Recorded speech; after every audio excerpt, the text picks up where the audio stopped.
Very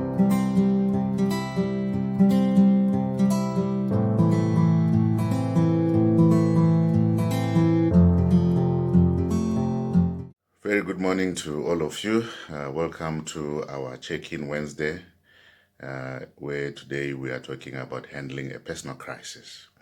We are the transformation team, and our vision is to enable people to find meaning and well-being in their lives. And we do this by providing customized emotional health products in order for organizations to do well. So, friends, the reality is crises will happen in life. You will have one at some point in time, and the most important thing is for you to be able to prepare in terms of how you can handle the crisis when it happens.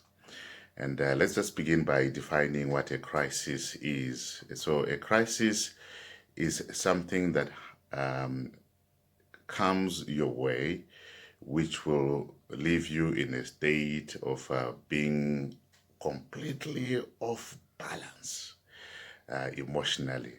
And this, in general, happens when it is unexpected and because the event potentially can bring harm to you or harm to your loved ones.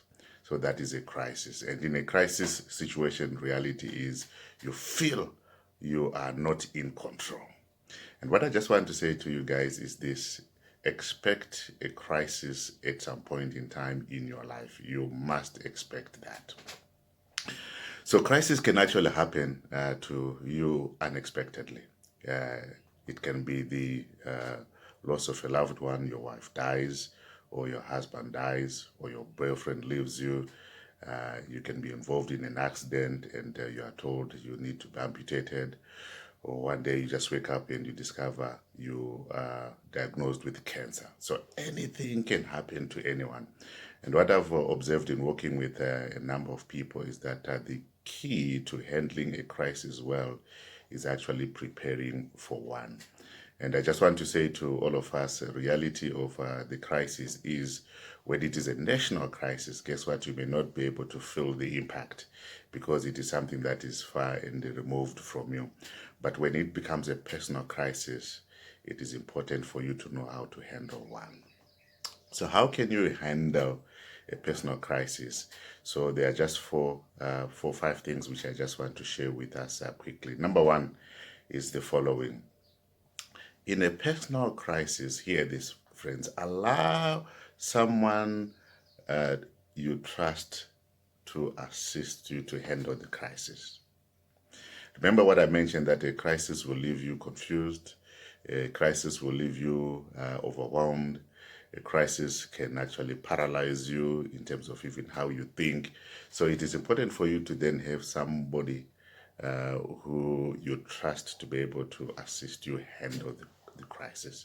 And so this is very important. So I normally say to people, have somebody that you will say, if I get overwhelmed, guess what? There is a go-to person, somebody I can go and talk to who can help me to process the crisis. It could be your pastor, it could be a family member, it could be a loved one, but at least there must be someone in your life who you can trust to go to help you to process a crisis. Because by the time the crisis, happens to you, or when the crisis happens to you, reality is you may not be in a state to be able to handle the crisis.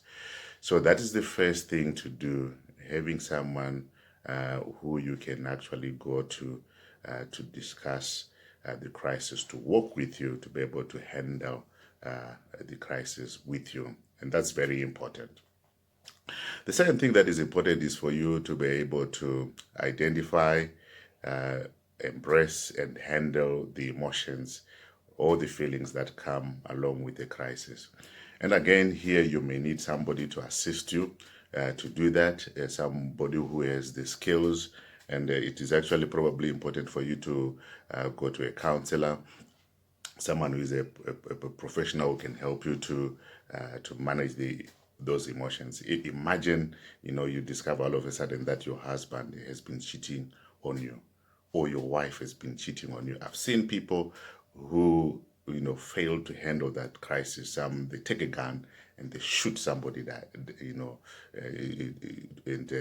that then someone dies. Yesterday I was just watching a video clip where somebody, I think it must be in the States there, who discovered that the wife was no longer interested in him after he had helped the wife to go to school, and the wife was a nurse now and she could support herself. And guess what he did when he discovered she was no longer interested in her, in him?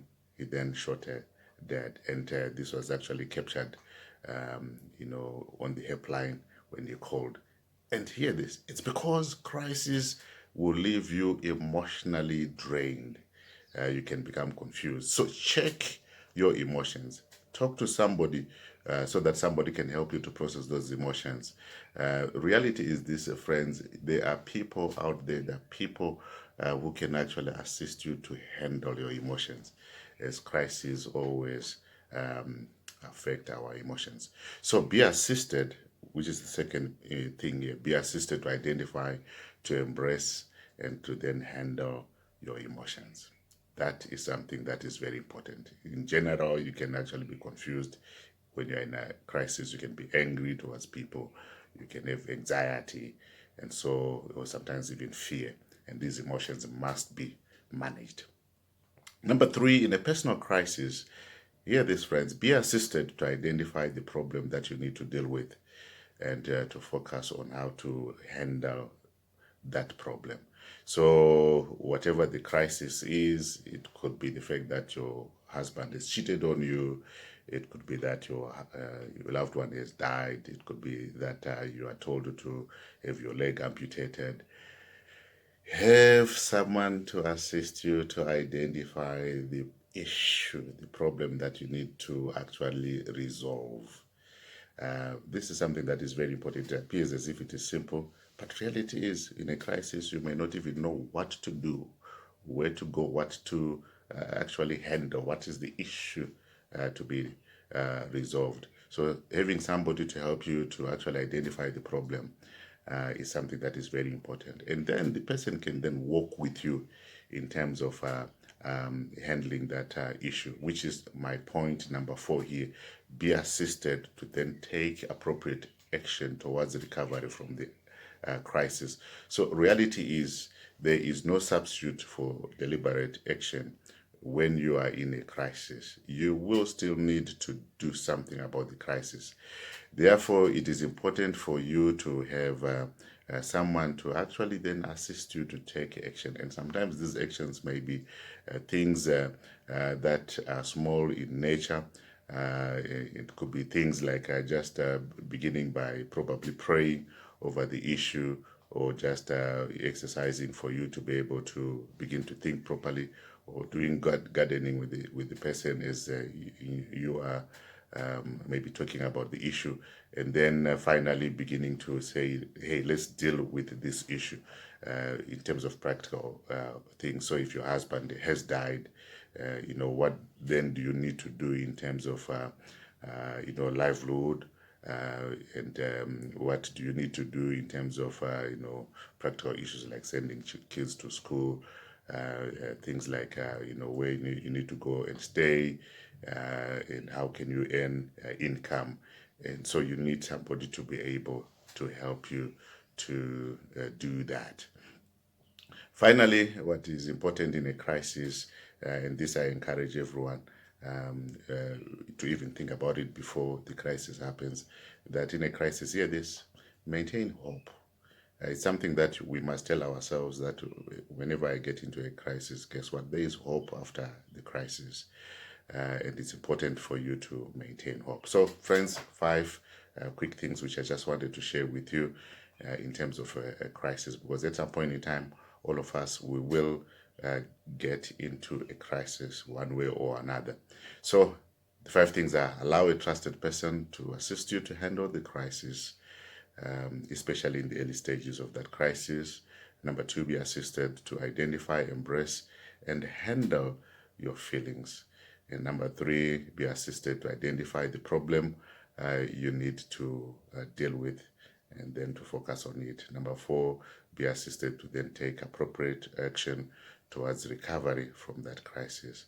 And finally, do all these things in a state of hope. Have a good day. Keep the faith, and bye-bye.